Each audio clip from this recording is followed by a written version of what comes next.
Hello मेरे प्यारे बच्चों, स्वागत है आपका आपके चैनल विक्टोरियस एकेडमी में। और अब हम लोग लास्ट टॉपिक लाइफ प्रोसेस का खत्म करने की ओर बढ़ रहे हैं।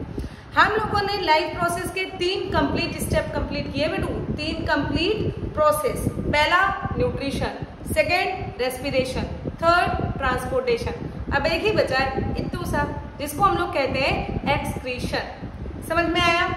तो व्हाट इज एक्सक्रीशन, इस टॉपिक पे पहले बात करते हैं। बेटू जी, एक्सक्रीशन का मतलब होता है खाया, पिया, पचाया और निकाला।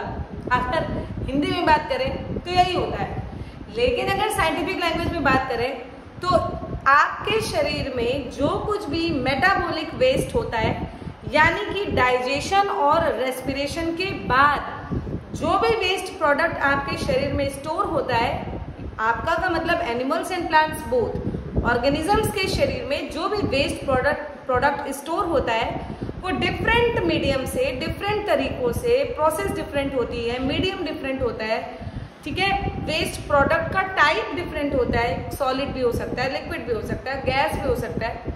तो इस तरीके से डिफरेंट मीडियम, डिफरेंट तरीकों से वेस्ट प्रोडक्ट को बॉडी के बाहर निकाला जाता है। इसी को तो एक्सक्रीशन कहते हैं। मेटाबॉलिक वेस्ट अगर आपसे बात करें तो मेटाबॉलिक वेस्ट का क्या मतलब हुआ? बॉडी के अंदर होने वाले रिएक्शंस। और आप लोगों ने अभी तक बॉडी के अंदर होने वाले रिएक्शंस को कंप्लीट किया है, जिसको हम लोग डाइजेस्टिव सिस्टम में पढ़ के आ रहे हैं, as well as respiratory system में पढ़ के आ रहे हैं। कंप्लीट समझ में आया बच्चों? तो एक्सक्रीशन की डेफिनेशन क्या होती है? It is the biological process by which an organism removes the metabolic waste from the body.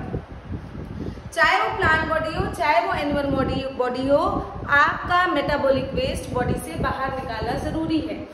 The mode of excretion is totally different in different organism. बेटो, प्लांट में तो कोई ऑर्गन होता नहीं है, तो उसमें भी तो वेस्ट प्रोडक्ट होता होगा, तो उसको कैसे निकाला जाता है? या फिर जो सिंपल यूनिसेलुलर एनिमल होते हैं उनमें कैसे निकाला जाता होगा? और सबसे बड़ी बात, हम लोग हैं यार, तो हम लोगों में कैसे निकाला जाता होगा? इसी को तुम लोगों को सीखना है। सबसे पहले स्टार्ट करते हैं बच्चों, प्लांट्स में कैसे एक्सक्रीशन होता है। तो एक्सक्रीशन इन प्लांट्स की बात करें बेटो तो बहुत तरीके के प्लांट्स के प्रोडक्ट होते हैं। जैसे रेजिन, नाम थोड़े से लिखते हैं या समझ लेंगे। रेजिन होता है बच्चों, टैनिंग होता है, ऑयल होता है ना, इस तरह की चीजें। गम होता है, वो गम नहीं, कभी खुशी कभी गम गोंद को कहते हैं, गम होता है। ये सब चीजें आपकी प्लांट्स के वेस्ट प्रोडक्ट हैं, ठीक है। इनको कैसे निकाला जाएगा?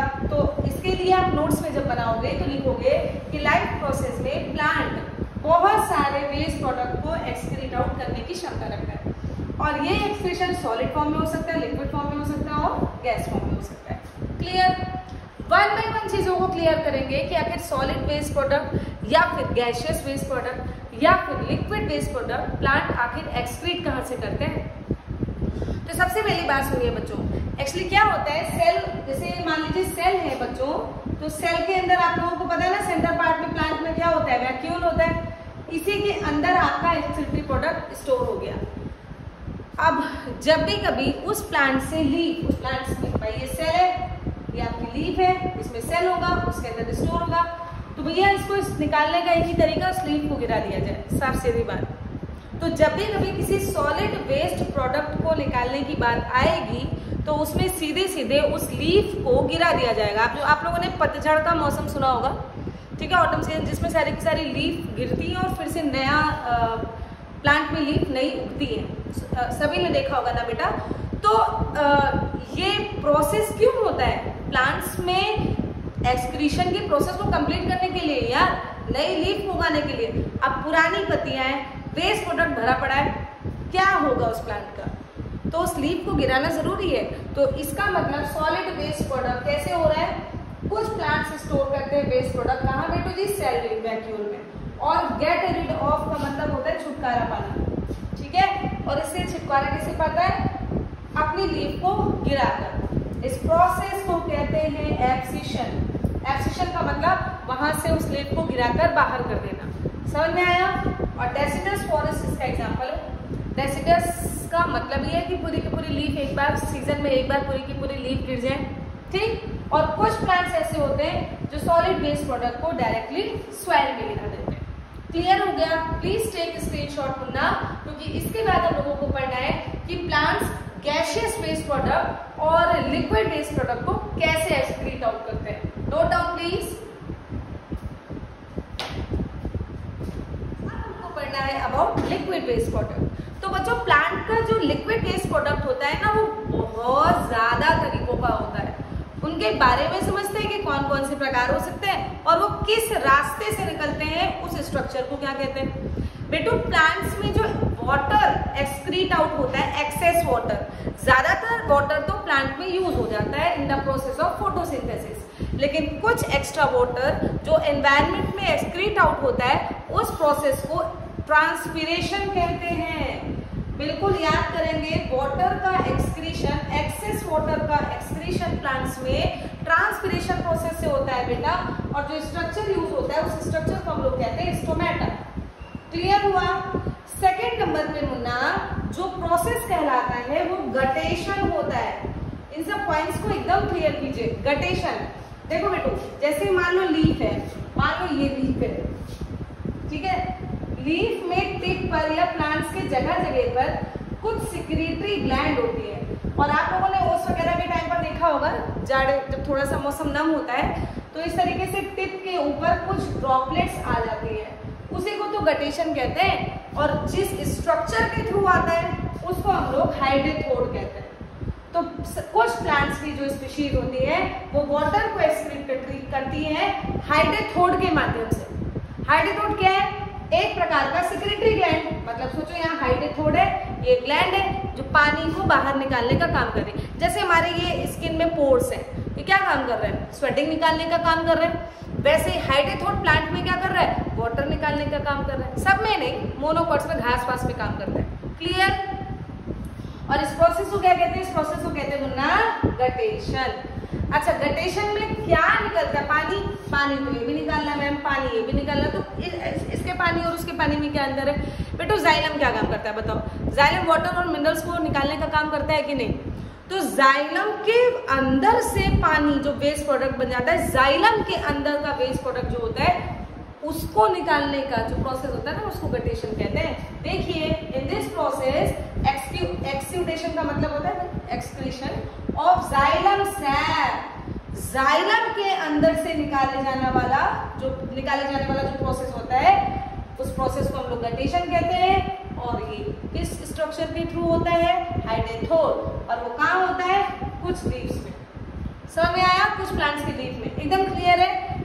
लीव्स की टिप पर कुछ स्ट्रक्चर्स पाए जाते हैं जिसको हाइडेथोड कहते हैं, और उन हाइडेथोड्स के थ्रू जाइलम के अंदर से पानी निकल आता है एक्सक्रीशन के फॉर्म में। अब तो समझ में आया ना कितना कमाल का काम है। इस प्रोसेस को गटेशन कहते हैं। इस बात को याद रखिए, guttation guttation guttation. Clear? Third में देखिए लिख रखा है कि हमारे स्टोर जो वेस्ट प्रोडक्ट लिक्विड की फॉर्म में कुछ सेमी लिक्विड होते हैं। क्या होते हैं? रेजिन्स हो सकते हैं और गम्स हो सकते हैं। बबूल वगैरह के प्लांट्स में देखिए उसमें गम निकलता है, रेजिन निकलता है। अब गम है क्या? गम जो है बेटू सेल वॉल का डिग्रेडेशन है। सेल वॉल का डिग्रेडेशन का मतलब प्लांट्स के बाहर सेल वॉल होती है सबसे आउटर मोस्ट, वो जब डिग्रेड करती है तो गम्स का फॉर्मेशन कर देती है।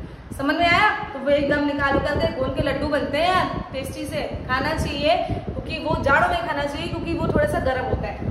नेक्स्ट पॉइंट में जो रेजिन्स होते हैं बेटू, रेजिन सेल वॉल के ऑक्सीडेशन प्रोडक्ट्स होते हैं। सेल वॉल है वो ऑक्सीडाइज कर जा रहा है जिसके कारण रेजिन बन जाते हैं। समझ में आ गया होगा यार? ये गम्स और रेजिन सेल वॉल के प्रोडक्ट्स हैं। Clear? Very good. Next number पर रबर होता है। रबर प्लांट वो भी कुछ दूध जैसा निकलता है ना, उसको बेटू लैटेक्स कहते हैं। तो रबर प्लांट क्या एक्सक्रीट करता है? लैटेक्स करता है। सबसे बड़ी बात यार, कुछ प्लांट्स ऐसे होते हैं जो इसेंशियल ऑयल निकालने का काम करते हैं। इसेंशियल ऑयल क्या है? अभी क्लोव ऑयल हो गया, यूकेलिप्टस ऑयल हो गया, बताओ कितने सारे ऑयल तो आप लोगों ने प्लांट्स के प्रोडक्ट्स के सुने होंगे। तो ये यूकेलिप्टस ऑयल सुना है कि नहीं सुना है? सफेदा जो प्लांट होता है उसकी पत्तियों से, अगर उसकी पत्तियों को भी जला कर देखो तो आपको तेल जैसे तेल पकता है ना, वैसी आवाज सुनाई देगी। तो ये सब इसेंशियल ऑयल्स निकालते हैं। क्लियर है? वैसे आप लोगों ने बहुत सारे ब्यूटी प्रोडक्ट्स में यूज होता है, रोजमेरी ऑयल, पता नहीं कौन कौन से जो भी, सैंडलवुड ऑयल। तो ये सब प्लांट्स के कैसे निकल जा रहे हैं? ये सब प्लांट के एक्सक्रीटरी प्रोडक्ट ही है जो हम लोग यूज कर ले रहे हैं। तो इतने सारे वेस्ट प्रोडक्ट हो गए। ट्रांसपिरेशन से वाटर लॉस हो रहा है, ठीक है, गटेशन से भी वाटर लॉस हो रहा है, लेकिन कहाँ का वाटर है, जाइलम का वाटर है। स्ट्रक्चर हाइड्रेट हो, इसके अलावा रेजिन और गम जो होते हैं वो लिक्विड वेस्ट प्रोडक्ट में आते हैं। इसके अलावा लैटेक्स वेस्ट प्रोडक्ट में आता है। इसके अलावा एसेंशियल ऑयल आता है। ठीक है, समझ में आया मुन्ना लोग? Very good. तो इसका स्क्रीनशॉट लीजिए। इसके बाद हम लोग पढ़ेंगे about gaseous waste product. So please take screenshot. इसके बाद हम लोग स्टार्ट करेंगे अबाउट गैसियस वेस्ट प्रोडक्ट। पढ़ना है बच्चों about gaseous waste product. Complete किया है सॉलिड वेस्ट प्रोडक्ट, कंप्लीट किया है लिक्विड वेस्ट प्रोडक्ट। अब क्या पढ़ना है बच्चों? Gaseous waste product. भैया प्लांट में खाली दो ही गैस होती है जो एक्सक्रीट आउट होने की कोशिश करती है, एक CO2 और एक O2। हम लोगों में भी तो यही होता है, हम लोगों में भी तो यही तो होता है बेटू जी, या तो CO2 या तो O2। वैसे O2 निकालते नहीं है हम लोग, O2 हमेशा लेते हैं और CO2 हमेशा छोड़ते हैं। लेकिन प्लांट्स में बड़ी कमाल की चीज है, कुछ प्लांट मतलब ज्यादातर प्लांट CO2 लेते हैं, O2 छोड़ते हैं। लेकिन बेटा बड़े हो जाओगे जब आप लोग, मतलब एक साल बड़े, क्लास 11th में, तो आपको पता चलेगा कि कुछ ऐसे प्लांट्स की क्राइटेरिया है जिसमें CO2 ली जाती है। यस, वो बात की बात है। अभी के लिए याद करते हैं गैसियस वेस्ट प्रोडक्ट किसके कौन कौन से होते हैं। तो बेटू जी CO2 एंड O2 के फॉर्म में किन किन प्रोसेस से, किन किन स्ट्रक्चर से निकलते हैं। तो याद करो, आप लोगों ने अगर रेस्पिरेशन में पढ़ा हो, मैंने कंप्लीट किया था कि लैंटिसिल स्ट्रक्चर होता है। यार नहीं किया तो उसको पीछे जाके पढ़ो यार, ठीक है। लैंटिसिल्स होता है और स्टोमेटा, वुडी स्टेम में, याद करो लिखवाया था, वुडी स्टेम में लैंटिसिल्स पाए जाते हैं। तो लैंटिसिल और स्टोमेटा के थ्रू गैसियस एक्सचेंज होता है CO2 और O2 के फॉर्म में। और लैंटिसिल्स याद करो, रेस्पिरेशन और फोटोसिंथेसिस दोनों प्रोसेस में O2 और CO2 चाहिए। Clear? Very good. Generally plants भैया ऑक्सीजन ही रिलीज करते हैं और दिन में, और रात में क्या रिलीज करते हैं? CO2। गांव में कहा जाता है बड़का पेड़ के नीचे ना सोना, वहां भूत आता है। भूत नहीं आता है, वहां CO2 रिलीज होती है। और CO2 के रिलीज होने से बच्चों मालूम ही है, हम लोग को CO2 थोड़ी ना चाहिए, हम लोग को तो ऑक्सीजन चाहिए, तो प्रॉब्लम तो होगी ना। तो इसलिए बड़का भूत नहीं, वो बड़का भूत CO2 है। क्लियर? तो जनरली प्लांट्स डे टाइम में क्या रिलीज करते हैं? O2, और रात में क्या रिलीज करते हैं? CO2। तो इसलिए रात में जो पेड़ बड़े होते हैं, जैसे आपका बरगद हो गया, पीपल हो गया, ऐसे पेड़ के नीचे नहीं सोना चाहिए यार, क्योंकि वो CO2 रिलीज करते हैं। क्लियर? इस तरीके से आपके प्लांट के वेस्ट प्रोडक्ट तो कंप्लीट होते हैं। लेकिन मुन्ना कुछ वेस्ट प्रोडक्ट ऐसे होते हैं जो हम यूज करते हैं। यस, प्लांट ही तो एक ऐसे हैं जिनका सब कुछ हम लोग यूज करते हैं, उनके लीफ, उनके फ्रूट, उनके फ्लावर, उनका स्टेम, उनका रूट, सब कुछ अब वेस्ट प्रोडक्ट भी यूज हो रहे हैं। देखिए बेटो कौन कौन से फॉर्म में। एक ओक का प्लांट होता है जिसके ट्रंक में टैनिन नाम का स्टोर होता है प्रोडक्ट, और टैनिन नाम के प्रोडक्ट को हम लोग चमड़ा उद्योग में यूज करते हैं, मतलब लेदर इंडस्ट्री में। लेदर में जो शाइन आती है ना, वो इसी टैनिन के कारण आती है। क्लियर? इसके बाद गम्स जो होते हैं वो एडहेसिव में यूज करते हैं, चिपकाने में, यार ये तो सभी को पता है। जो रेजिन्स होते हैं मुन्ना, रेजिन का उपयोग किसी चीज को चमक लाने में यूज करते हैं, तो इसीलिए इसको हम लोग वार्निश में और ग्लेजिंग एजेंट में यूज करते हैं। ग्लेजिंग का मतलब भी होता है चमक लाना। क्लियर? इसमें यूज किया जाता है। इसके बाद जो नेचुरल रबर होता है, जो रबर प्लांट से हम लोग नेचुरल रबर निकालते हैं मुन्ना, उसको टायर इंडस्ट्री में यूज किया जा सकता है। टायर भैया रबड़ के होते हैं, बाकी चीजें भी जो रबर की बनती है वो रबर प्लांट से ही यूज होता है। और सबसे लास्ट में भाई इसेंशियल ऑयल, वो तो हम लोग अपने हाउस होल्ड पर्पज के लिए यूज करते हैं, ब्यूटी प्रोडक्ट के लिए यूज करते हैं, खाना बनाने में यूज करते हैं। बताओ क्या ऑलिव ऑयल खाना बनाने के यूज नहीं होता? या स्किन पर रगड़ के छोटे बच्चों को बड़े प्यार से कि मेरा बच्चा बड़ा गोरा चिट्टा होना चाहिए, ऑलिव ऑयल का यूज करते हैं लोग। तो इसेंशियल ऑयल जैसे कि sandalwood oil, olive oil, eucalyptus oil, rosemary oil, सुना होगा आप लोगों ने। ये सारे ऑयल जो यूज होते हैं बेटू, ये हाउस होल्ड पर्पज के लिए, यानी कि अगर ओरिजिनल है तो ये बहुत फायदेमंद होते हैं। क्लियर? तो इस तरीके से आपके प्लांट का वेस्ट प्रोडक्ट होता है खत्म। तो प्लीज इसका स्क्रीनशॉट लीजिए।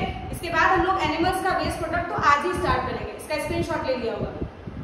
Very good. इसके बाद हम लोग शुरू करेंगे एनिमल्स में वेस्ट प्रोडक्ट। अब हमको पढ़ना है बच्चों अबाउट ऑर्गेनिज्म का मतलब एनिमल्स में।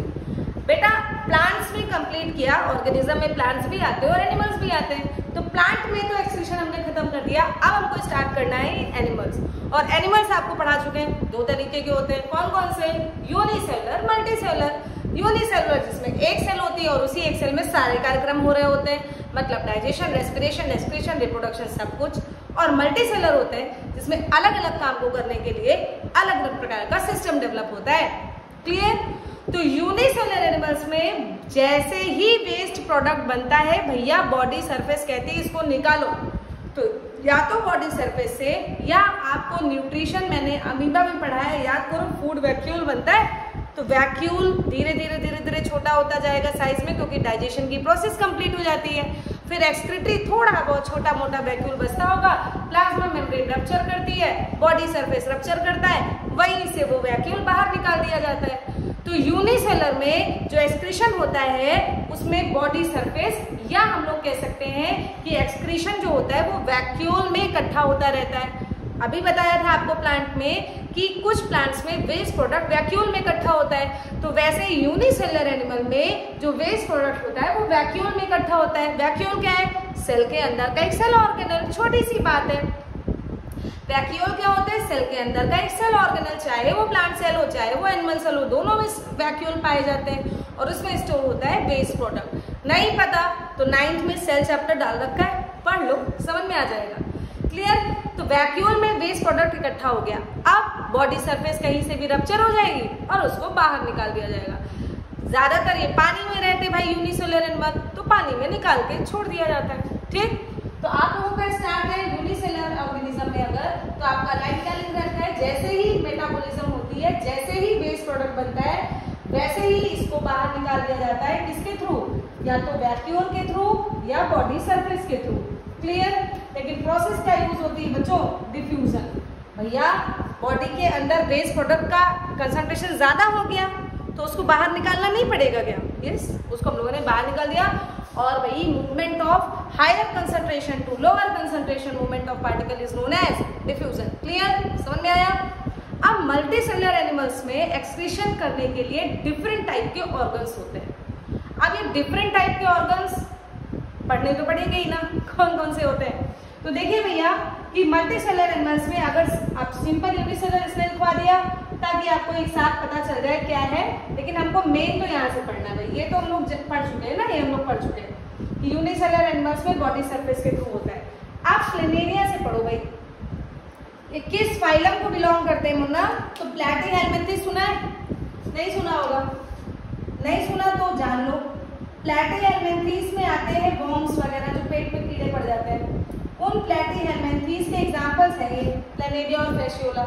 इनमें एक सेल पाई जाती है, उसका नाम होता है फ्लेम सेल, और इसकी सहायता से एक्सक्रीशन होता है। क्लियर? अगर अर्थवर्म की बात करें तो इसके शरीर में नेफ्रिडिया नाम का स्ट्रक्चर पाया जाता है, उसकी सहायता से एक्सक्रीशन होता है। अगर कॉकरोच की बात करें तो कॉकरोच में मैलपीजियन ट्यूब्यूल पाए जाते हैं, जिसकी सहायता से एक्सक्रीशन होता है। और फाइनली आते हैं हम लोग मैन। मैन को ये ना समझ लेना कि हम आदमी की बात कर रहे हैं, मैन का मतलब मनुष्य है, मैन नहीं है। मैन का मतलब होता है पुरुष, गलत सलत मत पढ़ो। मैन मनुष्य, हम लोग फीमेल एंड मैन दोनों आते हैं। इसमें बेटा मेन स्ट्रक्चर कौन होता है? नेफ्रॉन। कहोगे अरे मैम अभी तक तो हमने किडनी पढ़ा था, अब आप आज नेफ्रॉन बता रहे हो। नेफ्रॉन से ही तो किडनी बनती है। कई सारे मिलियंस ऑफ नेफ्रॉन जब इकट्ठा होते हैं ना, तब जाकर आपका किडनी का फॉर्मेशन होता है। तो मेनली आज से याद करो कि ह्यूमन में, मैन में मेन एक्सक्रीटरी ऑर्गन क्या है? तो आपका आंसर होगा नेफ्रॉन। लेकिन अगर ऑप्शन में किडनी दिया जाएगा तो याद कर लो यार, क्योंकि कई सारे नेफ्रॉन को मिलाकर ही तो क्या बनता है? किडनी बनता है। क्लियर? अब हम लोग स्टार्ट करना है हम लोगों को ह्यूमन का एक्सक्रीटरी सिस्टम। तो पहले तो इसका स्क्रीनशॉट लो, ठीक है बच्चों। अब हम लोगों को ह्यूमन का एक्सक्रीटरी सिस्टम पढ़ना है। तो आज ज्यादा हो गया है, इसको रिवाइज करो, याद करो। अगले लेक्चर में हम लोग ह्यूमन का एक्सक्रीटरी सिस्टम पढ़ेंगे, जिसमें हम लोगों को पहले तो किडनी पढ़ना है, फिर नेफ्रॉन का स्ट्रक्चर पढ़ना है, फिर उसकी मैकेनिज्म पढ़नी है, बहुत कुछ पढ़ना है अभी ना। तो इसके बाद हम लोग मिलेंगे अपने नेक्स्ट लेक्चर में। तब तक के लिए पढ़ते रहिए, बढ़ते रहिए। Thank you so much.